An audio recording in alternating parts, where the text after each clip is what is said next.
This video is going to walk you through how to send grades to students on Crowdmark. Once you've finished grading, so you can see here all of the questions have been graded, you're ready to send grades to students. Come across to the Results tab, and on the right-hand side you have the option to send grades to students on Crowdmark.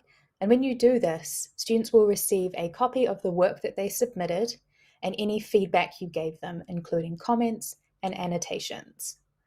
Before you send grades to students, you have some additional options here. You can include an assessment summary message and a distribution of scores graph. That can actually be disenabled if you choose. And if you do include the distribution of scores graph, this is what the students will see. They will be able to look at how they compare to the rest of the class, and that will break it down by question, but also they can view that by total as well. If you wanted to include an assessment summary message, come across to Edit, and you can type in these boxes.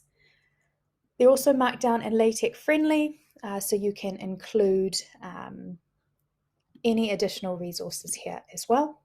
So I am attaching a file, and you can see that that has been added in underneath.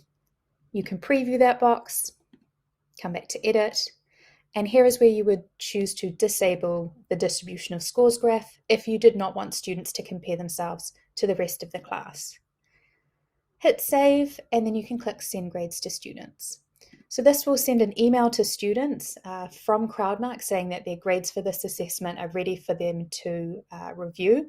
They can log into Crowdmark directly or click through from that email to view any of the feedback that you've given them and their scores as well. If you do decide to make any changes to the grades after the grades have been sent via Crowdmark, those changes will appear live to students.